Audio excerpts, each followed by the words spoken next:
Hello everyone and welcome to the captain. So यार 2024 की ये पहली वीडियो है जब मुझे मौका मिला है आपको गाइड करने का। और ये जो साल है ना 2024, ये आपकी लाइफ के अंदर इतना ज़्यादा इंपॉर्टेंस रखने वाला है कि ये या तो बना देगा आपको या बहुत बिगाड़ देगा आपको, क्योंकि यही वो साल है जब आप रियल ज़िंदगी के अंदर वो कॉलेज, वो फ्रीडम भरी लाइफ के अंदर कदम रखने वाले हो। तो एक्चुअल में किस समय पे क्या क्या होता है स्टूडेंट के साथ, पिछले 7-8 साल से मैं स्टूडेंट्स को गाइड कर रहा हूँ, उनके ड्रीम कॉलेजेस तक मैं उन्हें पहुँचा रहा हूँ। तो उनके लिए क्या क्या इंपॉर्टेंट चीज़ें होती हैं वो सारी बात मैं आपको इस वीडियो के अंदर बताने वाला हूँ। बहुत इन्फॉर्मेटिव वीडियो है यार। देखो, सबसे पहले अगर मैं आपसे बात करूँ तो मैं कुछ प्रिडिक्शंस नहीं कर रहा हूँ कि आपके साथ ये होगा वो होगा, नहीं, जो एक्चुअल में होता है वो मैं आपसे बात करने वाला हूँ। यार देखो, अब वो समय आ गया है कि अगर आपके मिनिमम 10 घंटे के सिटिंग आवर्स नहीं बने हुए पढ़ाई के, तो मेरे भाई बनाना शुरू कर दो। क्योंकि अगर आप फरवरी में बनाना शुरू करोगे तो लेट हो जाएगा बहुत ज़्यादा। अभी आपकी आदत पड़ गई तो ब्रेन को क्लैरिटी रहेगी कि हाँ 8 से 10 घंटे जो है एक जगह टिक के बैठना है, मेहनत 8 से 10 घंटे करनी है। और ये बात आपको भी पता है कि कंपटीशन इतना नेक्स्ट लेवल चल चुका है कि हमें जो है वो बेस्ट से बेस्ट परफॉर्म करना ही है। यार जनवरी में हमारे पास क्या मेजर टास्क है? जनवरी में हमारे पास मेजर सिर्फ एक ही टास्क है कि जो हमारे पास ये सीबीएसई की जितनी भी चीज़ें हैं, हमारा सिलेबस जो है इसको बिल्कुल पक्का कर लो। आप सीबीएसई के लिए 5 से 6 घंटे जो आप पढ़ाई करते हो वो डेली कायदे से जो है करना शुरू कर दो, क्योंकि यही वो समय है जो कि आपको एंट्रेंस के अंदर भी निखारेगा।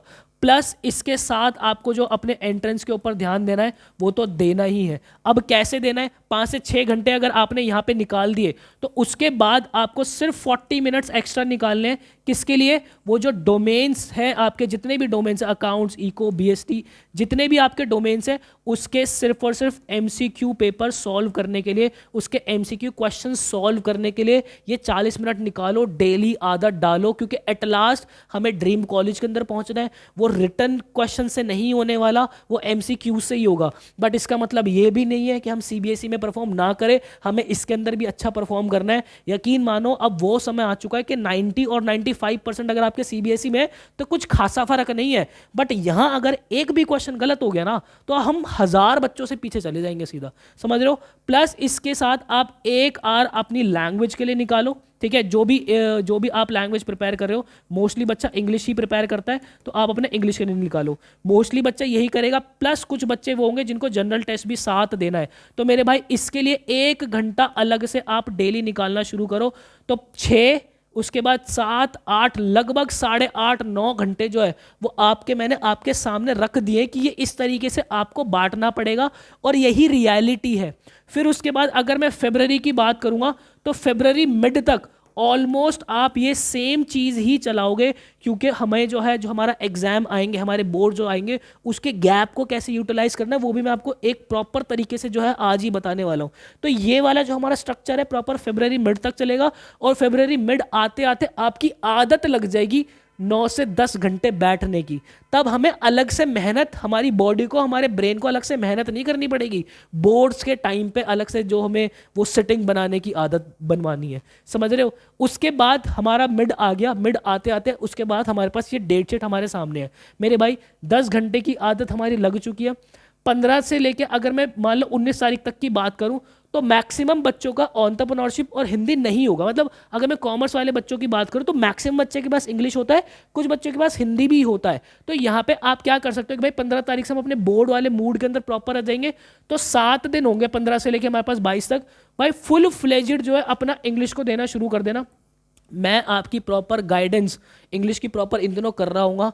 प्रॉपर आपको चैप्टर्स के लेक्चर्स वगैरह सारी चीज़ मैं आपको गाइड कर दूंगा। प्लस इस 7 दिन को आपको कैसे यूटिलाइज करना है, 1 घंटा अपना वर्बल मतलब इंग्लिश के लिए और 1 घंटा अपना जनरल टेस्ट के लिए, ये ऑल्टरनेट निकालना। जैसे कि आप इन दिनों ऐसे मूड के अंदर रहोगे कि भाई पूरे दिन आप इंग्लिश पढ़ रहे हो, उसके बाद थोड़ा सा मूड फ्रेश करने के लिए एक दिन इंग्लिश को थोड़ा पुश दे दिया और उसके अगले दिन जनरल टेस्ट को पुश दे दिया। क्योंकि ये जो आपकी छुट्टियां है ना, इसके अंदर अगर आपने एंट्रेंस को बिल्कुल भी नहीं छुआ तो 2 अप्रैल को जब आपके एग्जाम्स बोर्ड्स के खत्म हो गए ना, तो आप लगभग 20 से 22 तारीख तक तो उसी मोमेंटम में वापस आने में लगा दोगे, उसी फ्लो में, उसी गर्माहट में वापस आने में लगा दोगे जो कि अभी आपकी बन चुकी होगी। क्योंकि ये गैप जो है वो सब निकाल देगा, और हमें पता है कि हमारी आदत होती है दिमाग से चीज़ें निकलती है, तो हमें चीज़ों को ऐसे लेके चलना है कि हमारा मोमेंटम बना रहे एंट्रेंस का, समझ रहे हो। तो एक एक ज़्यादा नहीं, 1 घंटा सिर्फ एक सब्जेक्ट कह रहा हूँ मैं, ऐसा नहीं कि जनरल टेस्ट और वर्बल साथ ही कर रहा हूँ, एक एक ऑल्टरनेट लेके चलो। उसके बाद हम 22 तारीख को पेपर दे के आएंगे। भाई देखो, मेरी आदत ये थी कि चाहे पहाड़ टूट रहा हो, मैं जिस दिन पेपर दे के आता था, मुझसे पढ़ाई नहीं होती थी, ये मेरा था। आप लोगों का, आपका होता होगा। तो 23 तारीख से लेके अगर मैं उसकी बात देखूँ, देखो मैक्सिमम बच्चों का पेंटिंग नहीं होता, फिर भी कुछ बच्चों का है, तो कुछ ऐसे हर्डल वाला पेपर नहीं है ये हमारा। उसके बाद सीधा 9 मार्च को पेपर है, हमारे पास लगभग 16 दिन है। अब 16 दिन अगर मैं मैथ्स की बात करूँ तो ऐसा तो है नहीं 16 के 16 दिन आप मैथ्स ही प्रॉपर पढ़ते रहोगे। मैथ्स आपको फुल फ्लेज्ड डेली पढ़नी है, 6 7 8 घंटे। उसके साथ आपको कुछ समय जो है अकाउंट्स के लिए भी निकालना है, ऑल्टरनेट इको के लिए भी निकालना है। जैसे कि मान लो 23 तारीख है, मैंने 6 से 7 घंटे मैथ्स पढ़ ली, 1 घंटा मैंने अकाउंट्स पढ़ लिया, 1 घंटा मैंने एंट्रेंस के लिए इंग्लिश पढ़ लिया, बस इतना ही करा। अगले दिन मैंने क्या करा, 5 6 घंटे अपना मैथ्स पढ़ी, 1 घंटा मैंने इको पढ़ लिया, और फिर मैंने जनरल टेस्ट साथ पढ़ लिया। इस तरीके से आपको चीज़ें बैलेंस आउट करके चलनी पड़ेगी, क्योंकि वही वाली बात है मेरे भाई, मोमेंटम खराब नहीं होना चाहिए। यहाँ पे गैप इतना बड़ा है, इसलिए मैंने आपको ये चीज़ सजा के दिया। अगर कम गैप होता तो मैं बोलता ही नहीं। यहाँ पे गैप बहुत ज़्यादा, और वो गैप के अंदर बच्चे पता है करते क्या है, अरे अभी तो बहुत छुट्टी है कल से पढ़ूंगा, अरे अभी तो बहुत छुट्टी है कल से पढ़ूंगा, करते करते करते करते सीधा 5 6 मार्च आ जाती है। तो ये गलती आपको नहीं करनी है। उसके बाद आगे अगर मैं 12 मार्च की बात करूँ तो देखो 9 तारीख को पेपर दे के आया। उसके बाद फिजिकल एजुकेशन, बहुत बच्चों के पास फिजिकल एजुकेशन होता है, और ये एक ऐसा सब्जेक्ट है जिसको पूरे साल हम पढ़ते भी नहीं है। तो भाई ये तो एक ऐसा टाइम है, 2 दिन आपको फिजिकल एजुकेशन के लिए देना ही पड़ेगा, क्योंकि ये परसेंटेज गेन करता है। ये ऐसा सब्जेक्ट है कि कम मेहनत के अंदर परसेंटेज गेन करता है, तो इसमें तो आपको पूरी मेहनत करनी पड़ेगी। उसके बाद आप यहाँ पे आ जाओ। अब देखो कुछ बच्चों का अगर नहीं भी होगा तो आप क्या कर सकते हो भाई, फिर उसके बाद आपका सीधा इको का पेपर आएगा, ठीक है। बहुत से बच्चों को 12 के बाद इको का आएगा। तो भाई आप लोगों को क्या करना है, देखो इकोनॉमिक्स तो आप प्रॉपर कायदे से पढ़ ही रहे हो, बहुत कायदे से आप इकोनॉमिक्स पढ़ रहे हो। आपके पास 9 दिन होंगे, ठीक है। मतलब कि 9 मार्च से लेके अगर मैं 18 की बात करूं, हमारे पास 9 दिन होंगे। आप इको प्रॉपर कायदे से पढ़ना, और वही वर्बल और general test alternative alternative alternative करते रहना। कुछ बच्चों के पास जनरल टेस्ट नहीं होगा तो वह डेली वर्बल जो है, अपनी इंग्लिश लैंग्वेज जो है वो डेली कर सकते हैं। वर्बल से मेरा मतलब इंग्लिश लैंग्वेज ही है, ठीक है। फिर उसके बाद यहाँ पे आ जाना। अब देखो, अब ये जो पेपर है ना, थोड़े से महंगे पेपर है हमारे, इकोनॉमिक्स, अकाउंट्स और बिजनेस स्टडीज। अब अगर आप यहाँ पे देखोगे 19 20 21 22 4 दिन की छुट्टी है खाली यहाँ पे भी देखोगे 24 25 26 27 4 दिन की छुट्टी यहाँ पे। तो 4 दिन की छुट्टी है, इसलिए मैं आपको ये यहाँ पे ये नहीं बोलूंगा कि आप पढ़ो मत पढ़ो, चीज़ों को मत पढ़ो। हमेशा कोशिश करना कि इस बीच में, इस टाइम के बीच में आप टॉपिक वाइज टेस्ट दो अपने एंट्रेंस के लिए। मतलब कि जितना भी हमें वर्बल पढ़ना था हमने पढ़ लिया, हमारा फ्लो खराब ना हो। किसी भी एक चैप्टर का मैंने 10 से 15 मिनट का टॉपिक वाइज टेस्ट होता है, मैक्सिमम 20 मिनट का होता है। भाई इसके बीच में पूरे दिन के अंदर 15 से 20 मिनट तो निकाल सकते हो, वो आपको निकालना पड़ेगा। एक दिन वर्बल का टॉपिक वाइज टेस्ट दे दो, अगले दिन जनरल टेस्ट का दे दो। इस तरीके से टॉपिक वाइज आप करते रहना। फुल लेंथ मॉक मैं आपको नहीं देने के लिए कह रहा, और वो भी इसलिए कह रहा हूँ कि वो ब्रेन और मसल की जो कनेक्टिविटी एंट्रेंस के लिए बनी हुई है ना, वो ना मिस हो जाए। ये एक स्मार्ट तरीका होगा। बाकी फुल आप accounts, full eco, full BST करते रहो भाई, कोई दिक्कत नहीं है। उसके बाद बच्चों का जो होगा आईपी का पेपर होगा, तो अपना प्रॉपर कायदे से आईपी के पेपर के लिए लग जाना, ठीक है भाई। ये हमारी प्रॉपर जो बात हो गई, ये हमारी प्रॉपर बात हो गई कि हमें हमारी छुट्टियां जो है वो कैसे प्रॉपर यूटिलाइज करनी है, कैसे उसका बेस्ट यूज करना है, कैसे एंट्रेंस उसके अंदर घुसाना है। ये स्मार्ट तरीका होगा। अब उसके बाद क्या बात है भाई, अब हमारे पास आ चुका है अप्रैल, ठीक है। हम बोर्ड के बर्डन से खत्म हो चुके हैं, 2 अप्रैल को हम फ्री हो चुके हैं। अब हमारी छाती को, हमारे कलेजे को थोड़ी सी ठंडक है कि हाँ चलो एक बड़ी चीज़ निपट गई। 2 से 3 दिन भाई आप आराम से एंजॉय करो, कोई दिक्कत नहीं है। बस एक चीज़ मेक श्योर करना कि अप्रैल आते आते आपके जितने भी फॉर्म्स हैं, चाहे वो आपका आईपी मैट हो, चाहे आपका आईपी मैट रोहतक हो, चाहे आपका जिपमैट हो, सेंट जेवियर्स मुंबई हो, क्राइस्ट यूनिवर्सिटी हो, सीयूईटी हो, सारे फॉर्म्स ये ऑलमोस्ट आपके अप्रैल आते आते बाहर आ जाएंगे। तो इनके फॉर्म्स आपको फिल करके ही रखने हैं, and you have to make sure कि आपने फॉर्म फिल किए हो, क्योंकि आप अपने ऑप्शंस खोल के रखो। यार देखो, हम बाद में किस कॉलेज के अंदर एडमिशन लेंगे वो हमारा डिसीजन होगा, घर के फाइनेंसेस वो चीज़ वो चीज़ डिसाइड करेंगे। बट हमें हमारे ऑप्शंस एटलीस्ट खोल के रखने हैं। अगर मैं किसी ऐसे कॉलेज का एंट्रेंस देने जा रहा हूँ जहाँ पे मुझे पता है कि मैं घर वाले फाइनेंस उसका अफोर्ड नहीं कर पाएंगे, उसका एंट्रेंस देने में एटलीस्ट कोई हामी नहीं होने वाली है। हमारे पास एक ऑप्शन खुला ही रहेगा, क्या पता हमें आगे जाके लोन की कुछ ऐसी फैसिलिटी हो जाए कि हमारा वहाँ पे एडमिशन हो जाए। तो आपको ऑप्शन जो है अपने खोल के रखने हैं, ठीक है। अप्रैल आपका प्रॉपर आ गया। और मैं आपकी बात बताऊं तो आपको अप्रैल से अप्रैल से लेके जो प्रॉपर पूरा जून है वो आपका सारा चला जाएगा एंट्रेंसेस के अंदर ही, ठीक है। सारा एंट्रेंसेस के अंदर चला जाएगा। कभी ये एंट्रेंस आ रहा होगा, कभी वो एंट्रेंस, कभी सीयूटी का एडमिट कार्ड आ रहा है, कभी आ रहा है, वो सब आ रहा है।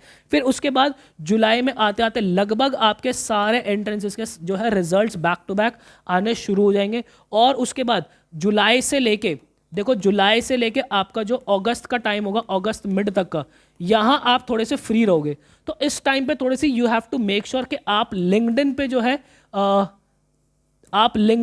वो एक्टिव हो जाओ, क्योंकि ये एक ऐसा प्लेटफॉर्म है मेरे भाई, अगर आप कॉर्पोरेट वर्ल्ड के अंदर आगे बढ़ना चाह रहे हो, इंटर्नशिप्स, जॉब्स, हर एक चीज़ आपको यहाँ मिलेगी। तो करेक्ट समय क्या होगा, जब हमारे एंट्रेंसेस से फ्री हो जाएंगे, हमें अपनी लिंक्डइन प्रोफाइल बनानी है, बेहतर से बेहतर प्रोफाइल बनानी है और कनेक्शंस बिल्ड करने हैं, क्योंकि उसी कनेक्शन से आपको कॉलेज में जाके इंटर्नशिप्स मिलेगी, जॉब मिलेगी। उसके बाद अगस्त मिड आते आते आप लोगों को कॉलेज स्टार्ट हो जाएगा। दिल्ली यूनिवर्सिटी मैक्सिमम कॉलेजेस जो है वो आपके स्टार्ट हो जाएंगे। अब कॉलेज में आने के बाद ऐसा नहीं है कि आप अलग ही हवा के अंदर चले जाओगे, क्योंकि ये हवा अगर आपको लग गई ना तो आपका करियर ऐसे नीचे आके लेकर चला जाएगा। क्योंकि कॉलेज में जाने के बाद वही कह रहा हूं ना, फ्रीडम तो आपके पास आती है, प्लस उसके साथ साथ बहुत बड़ी रिस्पॉन्सिबिलिटी आपके साथ आती है। कौन सी रिस्पॉन्सिबिलिटी?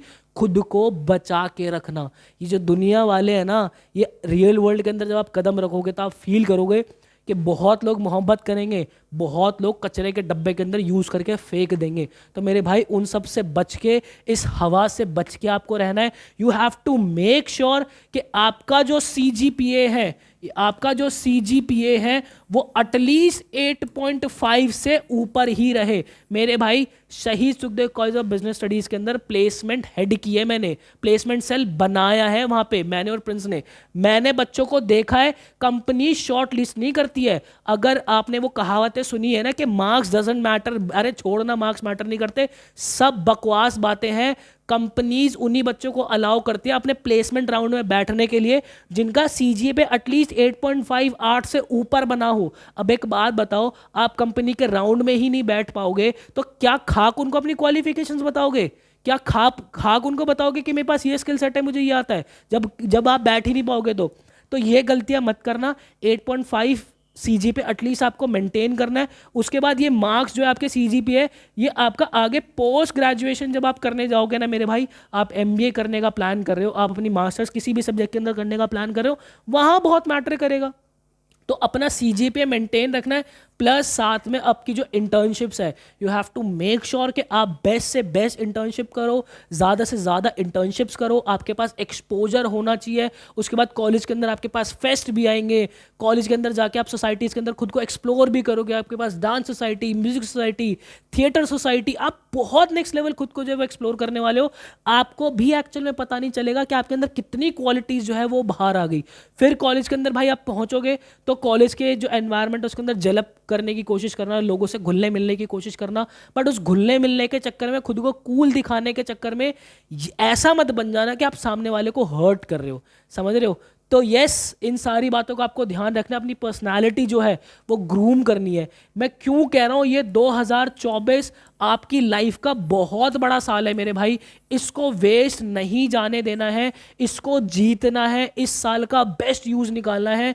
चाहे कुछ हो जाए, हमें हमारी पर्सनालिटी ग्रूम करनी है, in terms of working, in terms of talking, understanding level, हर तरीके से हमें 2024 के अंदर खुद को ग्रूम करना है।